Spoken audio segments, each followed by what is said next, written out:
One of the big rule changes for the NHL this year is their efforts to try and stop bench clearing brawls. And so here is a story from the Globe and Mail. We don't have a byline on this one, unfortunately, of the NHL efforts and what they're doing to try and stop the brawls. The NHL continued its boardroom warfare against on-ice brawling with the addition of yet another rule. As of the first exhibition game this season, any player who physically becomes involved in a fight between two other players immediately earns himself a game misconduct and a $100 fine. The game misconduct, of course, means that's automatic ejection from the contest. Scotty Morrison, the National Hockey League referee-in-chief, termed the new legislation a, quote, major rule after meeting with the League Rules Committee at the Royal York Hotel this week in downtown Toronto. NHL President Clarence Campbell explained the importance of the rule by saying that the linesmen are quite capable of handling an altercation if two men are involved in it. Where the problem, Campbell says, comes up is when a third man comes in to help out. Then almost automatically, and especially so if one team is shorthanded, you get the players coming off the benches. The league installed other rules in June, which it hoped would reduce the popularity of the bench clearing brawls, and one was changed a little bit this week at the meeting. When a player is first off the bench during an altercation, he receives a game misconduct, and his team gets a double minor, meaning a 4-minute minor penalty. According to the original rule, the penalty was to have been a game misconduct and a major 5 minutes. And I don't really understand what the difference was in making it a double minor instead of a major, unless they maybe want this to continue.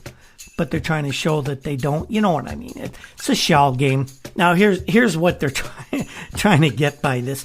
The alteration is considered an improvement because coincidental major penalties incurred by each team cancel each other and have no effect on the number on the ice. But if it's a single major to one guy, then of course it has the effect, and all they have to do was make it that. This is just, again, lip service as far as I can see. Now, they did go to say, defending their position, they said that the double minor has a moderating effect of limiting the number of goals which can be scored during the time of the penalty, thus reducing its effectiveness for the purpose that the rule is being instituted. But they don't mention that, do they? The only time the NHL is going to reduce bench clearing brawls is when the general public, the general fandom, general society says this hooliganism has to stop. And if you know hockey history, and I will be reporting on it over the next few years, this isn't going to stop bench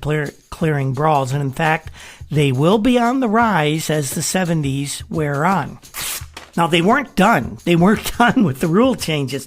The final rule change announced after the meeting this week increases the penalty to a goalkeeper who leaves his crease during an altercation. As before, he's fined $100 or more depending on his record.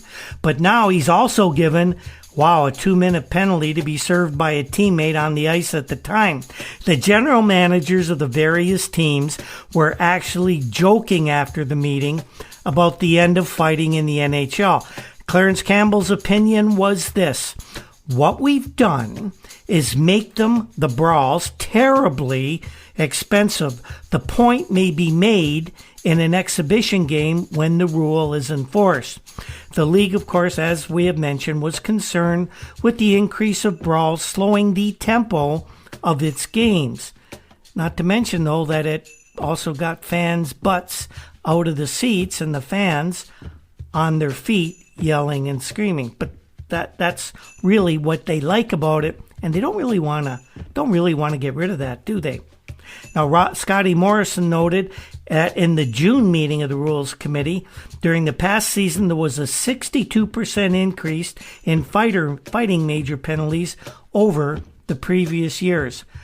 Stay tuned, Scotty. You're going to see how your Zebras do in the next few years, and it won't be pretty. A little more from Scotty Morrison. He says that on-ice performances of game officials will be reviewed via videotape this season, but the referees couldn't get too upset about this. But he says, for sure, don't forget that what we're doing here is not looking at the judgment calls made by referees. Those calls are not subject to this video scrutiny. What they're looking on with these videotapes, the 1970 videotape quality won't be that great for this, but they say they're going to do it. They're going to be looking at the positioning of the referees during the play. Morrison says the judgment of NHL on-ice officials is impeccable, and he's supported by Clarence Campbell in that goofy claim. So the idiotic calls that we're accustomed to seeing in NHL games in 1971 will continue unabated, and now 50 years later, it's even worse.